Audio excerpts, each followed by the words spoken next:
एक कुख्यात आणि क्रूर डाकू भगवान बुद्धांना भेटल्यानंतर ज्याचे आयुष्य पूर्ण बदलून गेले. होय, बरोबर, आपण अंगुलीमाल याच्याबद्दल बोलत आहोत. प्राचीन काळाची गोष्ट. अंगुलीमाल नावाचा एक भयंकर डाकू राहत होता, जो जंगलात चाललेल्या वाटसरूंचा बळी घ्यायचा आणि त्यांच्या कापलेल्या बोटांचा हार गळ्यात घालायचा, म्हणून त्याला अंगुलीमाल म्हणायचे. त्याच्या या दहशतीमुळे भीती निर्माण झाली होती आणि त्याच गावातील लोक त्याला खूप घाबरत होते. तो त्या गावाच्या जवळच्या जंगलात राहायचा आणि त्या गावातील लोकांना दुसऱ्या गावात जाण्यासाठी एकच रस्ता होता आणि अंगुलीमाल रोज संध्याकाळ झाल्यावर जो वाटसरू सापडेल त्याला तो मारायचा आणि त्याचा अंगठा कापून आपल्या गळ्यातील माळेत ओवायचा.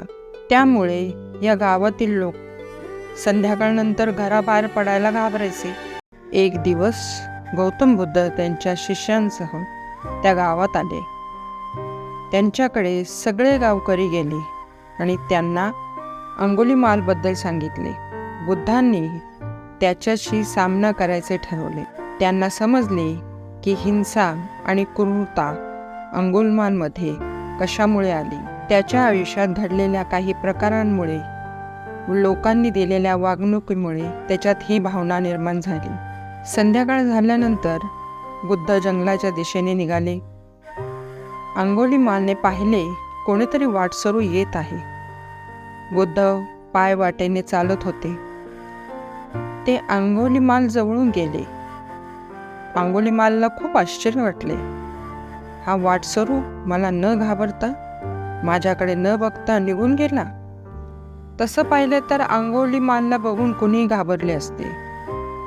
त्याचे अस्तव्यस्त केस, रंग अतिशय काळा, दिसायला एकदम भयंकर, लाल डोळे, कुणीही भीती वाटेल असा त्याचा अवतार होता.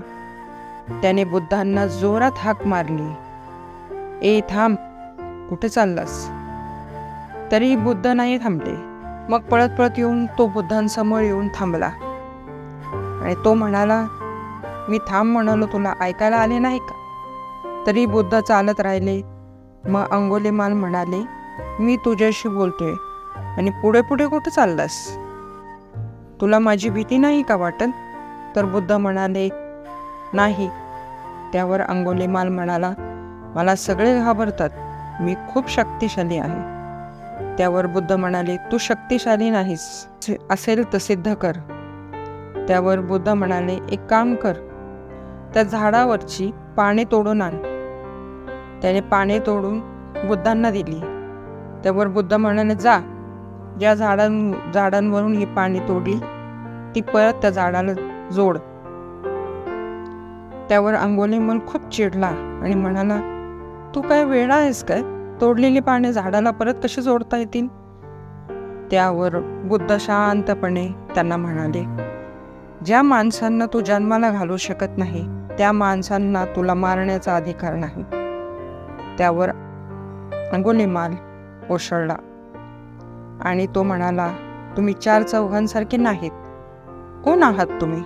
तेव्हा गौतम बुद्धाने अंगुलीमालच्या डोक्यावर हात ठेवला आणि त्याला समजले, डोक्याला झालेला स्पर्श हा सामान्य माणसाचा नव्हता. त्या स्पर्शात एक परमानंद होता. जो त्या शोधात होता तो आनंद. त्याच्या लक्षात आले की हे मोठे साधू आहेत. त्याच्या डोळ्यातून पश्चातापाचे अश्रू व्हायला लागले. अंगुलीमाल बुद्धांना शरण आला. पुढे जाऊन तो खूप मोठा बुद्धांचा भक्त बनला. अंगुलीमालमध्ये बुद्धांच्या शिकवणीमुळे खूप मोठे परिवर्तन आले. एकेकाळचा भयंकर डाकू एक समर्पित साधू बनला. एकेकाळी दहशतीचे प्रतीक असलेल्या बोटांच्या हारांची जागा एक नम्र साधूच्या मनींनी घेतली.